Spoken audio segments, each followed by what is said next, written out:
السلام عليكم، معكم صابر فيتنس الدارجه. وفي هذا الفيديو هذه غادي نحاول نهضر على هذاك الموضوع اللي كنت قلته في المنشور اللي فات ديال ان الفطور ماشي مهم. ملي كنت قلتها المهم لقيت بزاف ديال الباكلاش، بزاف ديال بنادم اللي جا تعقب في الكومونتيرات لا الفطور ما يمكنش يكون ماشي مهم، لا الفطور مهم، لا هادي مهم. الفطور من المسلمات.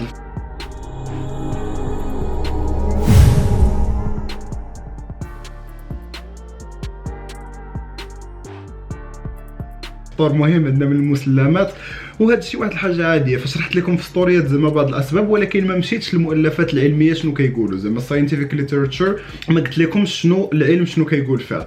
المهم ما عليناش. الصراحه هذه القضيه من جات هو ان كانوا داروا واحد دراسه كبيره. المهم صراحه كاين 3 دراسات اللي كانوا كبار اللي هما اوبزرفيشنال ستاديز كما شرحت لكم في واحد الفيديو. هذا النوع ديال الدراسات فغير كيكون غير الملاحظه، كنشوفوا بنادم شنو كيدير وهذاك بنادم اللي كيدير شي حاجه شنو عنده، وكنحاولوا نربطوا ما بين هذوك الحوايج اللي عندنا. فما كيكونش عندنا زعما بالضبط، ما كنحطوش حنا بنادم شنو غياكل ولا بنادم شنو خص يدير ونشوفوا شنو غيوقع، لا كنشوفوا شنو دار في الماضي وكنشوفوا شنو وقع ليه. داكشي علاش هاد الدراسات هادو كيبقاو شويه ضعاف. المهم هاد الدراسه هادي ولا الدراسات هادو الاغلبيه فيهم شنو لقاو بان الناس اللي ما كيفطروش فتيكونوا زايدين في الوزن وعندهم حظوظ كبيره انهم يكونوا مصابين بامراض مزمنه. ولكن كما قلت لكم هاد النوع ديال الدراسات فكيشوف داكشي اللي طرا، فكنتو تشوفوا الناس زعما شنو العادات ديالهم، واش كيترينيو، شحال كينعسوا، واش كيكميو، واش كيشربوا الكول، واش كيفطروا، شنو كياكلوا، شنو هادي، وكيشوفوا الخوارج ديالهم وتيبداو يربطوا. هاد الدراسه هادي ما بيناتش بان الفطور هو السبب ديال ان دوك الناس ما زايدينش في الوزن ولا ديال دوك الناس مصابين بامراض مزمنه. فهاديك الدراسه الناس ولا دوك الدراسات فالا مشيتو شفتوهم غادي تلقاو ان حتى هادوك الناس اللي ما كيفطروش ماشي غير ما كيفطروش، ما كينعسوش مزيان، ما كيديروش الرياضه وكيكميو وكيشربوا الكول. فبزاف ديال الحوايج هادو تقريبا بربعه غاديين مع الناس اللي ما كيفطروش. دونك هادوك الناس اللي ما كيفطروش اصلا عندهم واحد العادات سيئه على داك الشيء، فزايدين في الوزن وكيتصابوا بامراض مزمنه. ونفس الشيء اللي كان طرا لعقلته فاش كنت شرحت لكم الفيديو ديال البيض، فنفس الحاجه. فكانت غير اوبزرفيشنال ستادي اللي شافت بان زعما الناس اللي كياكلوا اكثر من بيضه في النهار عندهم كوليسترول طالع. ولكن واش البيض هو السبب؟ لا. حتى في ديك الدراسه هذوك الناس النيت كانوا تيكميو وما كانوش كيترينيو وكانوا كياكلوا ماكله غير متوازنه. المهم هذا هو زعما الغرض في هاد الدراسات، وعلى داكشي ما نقدروش نتبازاو بهم في هذا الجانب هذا. المهم ندوزو لواحد النوع واحد اخر ديال الدراسات اللي كيدرس بالضبط الفطور وشنو عطى. المهم عاوتاني كاين واحد الحاجه واحده اخرى كنقولوها بان الفطور هو باش غيبدا لك الميتابوليزم، باش تسرع الميتابوليزم، وهاد الحاجه هذه حتى هي ما كايناش. فما كاينش زعما ماشي حيت غادي تاكل الميتابوليزم ديالك غادي يسرع، ولا حيت غتاكل الفطور الميتابوليزم غادي يسرع. فهذاك اللي تيكونوا كيهضروا عليها غالبا فهو تي اي اف، اي ثيرميك افكت اوف فود، هو اللي كنت هضرت لكم عليه. وهو غير ان الطاقه اللي كيزيد يحرق الجسم ديالك باش يهضم ديك الماكله اللي عطيتيه. دونك انا الا عطيته واحد 200 كالوري زايده، غير من هذيك 200 كالوري غادي يحرق واحد 30 ولا 40 كالوري زايده باش يهضم هذيك الماكله. المهم على حسب التركيبه ديال الماكله اللي عطيته. دونك فهمتي من هذيك 200 زايده غادي يحرق واحد 30 ولا شي حاجه اللي غتكون طالعه. دونك غنبقى انني زدت واحد 170 ولا 160 كالوري في النهار في الفطور. الحاجه الاخرى اللي مخليه الناس يقولوا ان الفطور غادي يخليك تضبط الوزن هو زعما ان الناس ملي كيفطروا ففي الغداء وفي العشاء بطبيعه الحال حيت تيكونوا فاطرين ما كيكونش فيهم بزاف ديال الجوع، فما كياكلوش نسب كبيره. واحد الحاجه عاديه الا كنتي فاطر في الغداء ما غتاكلش نسبه كبيره، ولكن ما تنساش مثلا انك كليتي 400 كالوري في الفطور و400 كالوري في الغداء فراه هي 800 كالوري. ولكن الا مثلا سكيبيتي الفطور وجيتي في الغداء وكليتي في غدا كبير مثلا شحال تاكل 600 700 حتى 800 كالوري، فغتكون تقريبا نفس الشيء ولا قل من الناس اللي كلاو الفطور. وهاد 3 دراسات هنا تيبينوا ان الناس اللي ما فطروش كلاو 400 كالوري قل في النهار تقريبا من الناس اللي خداو الفطور. وهذه واحد الحاجه عاديه صراحه، حيت بطبيعه الحال الا حيدتي وجبه كامله فبطبيعه الحال غادي تاكل كالوريز قل في النهار. ولكن هذا الشيء ما كيعكسش ان كاين واحد النوع ديال الناس، وهذا الشيء اللي مازال غادي نهضر عليه، اللي كينوض مثلا فيه الجوع وما فطرش، فبطبيعه الحال غيبقى ما يقدرش يصبر حتى الغدا ولا شي حاجه، فغيجي وغادي ياكل شي تخرميزه وسط النهار، ياكل شي سناك برا، غياكل شي حلوه، غياكل شي حاجه اللي فيها بزاف ديال السعرات الحراريه وخاويه، وهذا واحد الحاجه اللي خايبه عاوتاني. المهم واحد الدراسه كاينه اللي الصراحه مزيانه واللي دارت لمده 4 شهور، واللي قارنات ما بين زعما الناس اللي كلاو الفطور والناس اللي ما كلاوش الفطور. 309 شخص اللي زعما زايدين في الوزن، رجال وعيالات، ولقاو بان ما كاينش فرق ما بين الناس اللي فطروا والناس اللي ما فطروش. دونك الفطور ماشي مهم كما قلت لكم، هذه حاجه واحده اخرى. كاين هاد 3 دراسات عاوتاني اللي كيسوبورتيو هاد القضيه واللي تيبينوا بان ما كاينش فرق ديال الفطور سواء فطرتي ولا ما فطرتيش على نقصان الوزن ديالك. فانا ديما كنقول ان نقصان الوزن كيبقى انك في النهار كامل تاكل كالوريز قل من داكشي اللي حرقتي في النهار كامل. دونك ما تيهمش واش كليتيه في الفطور، واش كليتيه في الغداء، واش كليتيه في العشاء، واش قسمتي على 6 الوجبات، واش كليتيه في وجبه وحده، واش كليتي 80 وجبه، واش كليتي نص وجبه.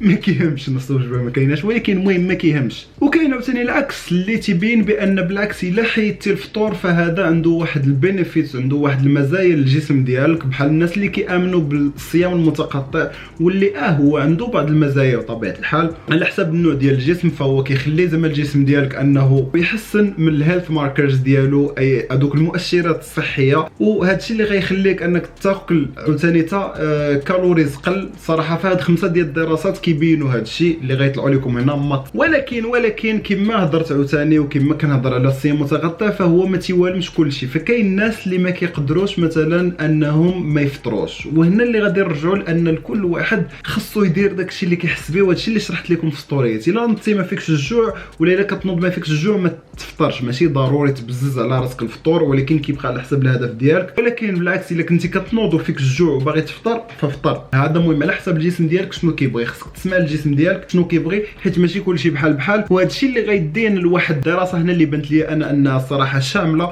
واللي غتقدر تعطينا واحد الفكره على الصحه ديال اهميه الفطور. فهاد الدراسه هذه الصراحه المهم اللي راجعت بزاف ديال الدراسات واللي بينات التاثير ديال الفطور على 9 ديال لي جروب ديال الناس، زعما 9 ديال انواع بنادم. فخداو الاطفال اللي عندهم سوء التغذيه، خداو الاطفال اللي عندهم تغذيه مزيانه، خداو الاطفال اللي زايدين في الوزن، خداو واحد الاطفال زعما اللي زايدين شويه في الذكاء، وخداو اطفال اللي ناقصين شويه في الذكاء. الذكاء كيبقى مهم، واحد الحاجه كوسيون انتيليكتويال، واحد المفهوم اللي كنداروا واحد البسيكولوج واقيلا شحال هذه. المهم هذه واحد الموضوع بوحدو.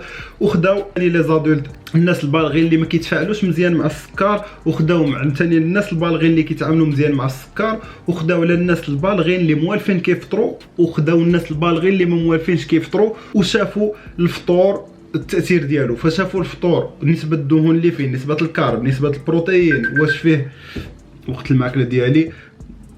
المهم شافوا ان زعما واش فطور عندك هاي جي اي، زعما واش الفطور فيه زعما واحد المؤشر جليسيمي طالع، اي ان فيه السكر بزاف اللي سريع الهضم، وشافوا فطور فيه سكر بطيء الهضم، وشافوا العدد ديال الكالوريز، وشافوا سلون فطور.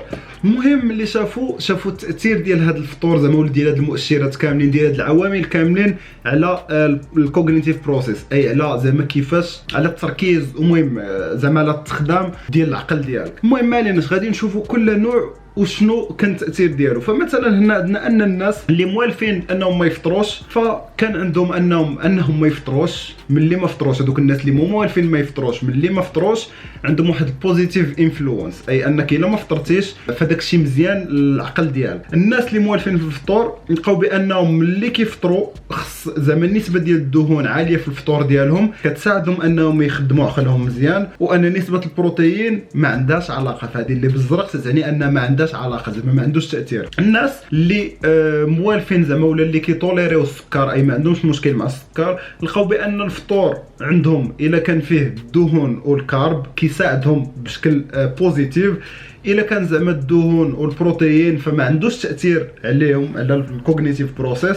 ولقاو بان الا كان عدد الكالوريز طالع فعندهم واحد نيجاتيف انفلونس، اي ان كيأثر بشكل سلبي على الدماغ ديالهم. زعما الدماغ ديالهم هي كيفاش كيبروسيسيو زعما التفكير والتركيز وداك الشيء والذكاء وبزاف ديال الحوايج. وخداو ثاني النوع الاخر اللي هو ان الناس اللي بالغين واللي ما كيتوليريوش السكر مزيان، لقاو بان الفطور الا كان فيه عالي في الكالوريز وعالي في الدهون كي عنده واحد البوزيتيف انفلونس، اي مزيان ليهم. الا كان عالي في الكارب فخايب ليهم، والبروتين ما عندوش علاقه الصراحه بهذا الكوغنيتيف بروسيس. زعما هنا غادي ندوزو للدراري. فالدراري الصغار اللي عندهم اي كيو نازل، اي شويه ثقال في الفهم ولا شي حاجه كما نقدروا نقولوا، ملي كيفطروا فهاد الشيء مزيان ليهم الكوغنيتيف بروسيس. ولكن العكس بالنسبه للناس اللي عندهم الاي كيو طالع ولا الدراري الصغار اللي عندهم الاي كيو طالع، فملي كنعطيوهم الفطور كينقص هذاك التركيز وكينقص الفهامات ديالهم. دونك كيتقالوا النسبه ديال الكارب في الفطور فهي كانت عندها تاثير ايجابي على الدراري الصغار اللي زايدين في الوزن،